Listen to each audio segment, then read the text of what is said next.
speaking, so bear with me. By the way, there's a lot of slides here that have very detailed analytics. So I made them available at thepodsquad.pro. You can take photos as well. That always happens. So I'm the host of the Frugalpreneur podcast, which is about building a business on a bootstrap budget. Should be progressing to the next slide by now. Okay, there we go. So today we're going to talk about the 3 underutilized ways to boost downloads and gain new subscribers through podcast player ads, podcast social apps, and a method that I refer to as swap, drop, and roll. So, Castro, I did a $99 7-day promo, and the red line there, you can expect to get 15,000 to 20,000 impressions, which is basically your ad being seen, and I got 25,000. Let's see, taps, which is where they click the ad. You can expect to get 66 to 115, and I got 104, so kind of on the higher end.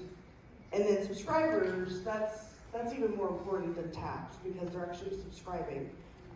15 to 50 is expected, and I got 29, so kind of in the middle. And then Buzzsprout ads, I ran an ad for $100 for 5,000 downloads. And to be clear, this has been confusing for a lot of people. Downloads here is not defined by how many downloads your podcast receives, but the number of downloads your ad appears on other podcasts. And I initially matched with 650 podcasts, but a lot of them were not in my niche, so I'm not sure how that worked out. So I had to narrow it down to 53, which was very manual and time consuming. You can do one ad at a time, 12 to 40 seconds each. The biggest bummer is that there's no way to determine how many downloads or subscribers that results in. Mapod, which is hosting the Halloween party this week, I ran an ad there. I got 116 downloads for $100. See, I like things that are $100. That's like my thing. Well, except for this one. I got 1,001 downloads for $250.25, which comes to 25 cents per download. And this is Disco by Headliner. It's a new offering that they're trying out. I was actually doing a beta for it, so I actually didn't have to pay the $250. So, but if I had, that's what it would be. Okay, good pods, I'm sure most people know about. What I like about this is that it's like a social app. You can communicate with listeners. I kind of highlighted some key things in red, like as far as comments, ratings. I also like how they have a leaderboard so you can kind of keep track of where you're at.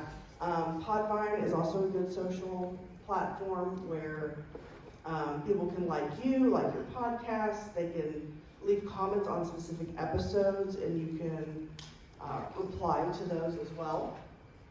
Okay, the swap, drop, and roll method.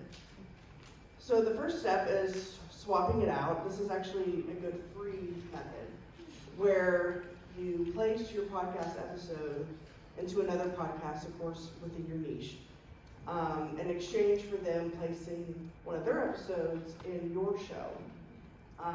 But be sure to include an intro explaining why you were doing this, and don't do it very often because your listeners are there for you. Okay, drop it like it's hot. I thought about doing a little dance for that. Maybe at the Malpod party. So trailer drop, similar to a swap, but just for the trailer instead of the full episode. Feed drop, where you record one interview and drop it in both of your feeds for cross promotion.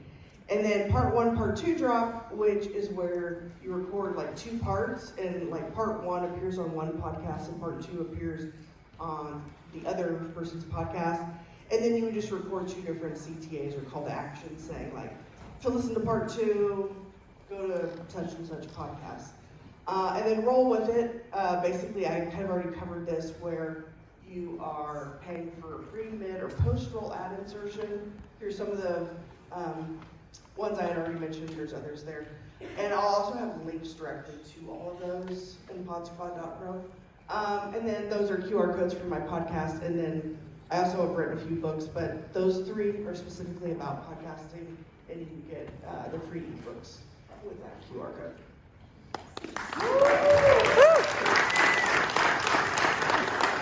That is Sarah St. John, everybody, and I also love your blazer so much.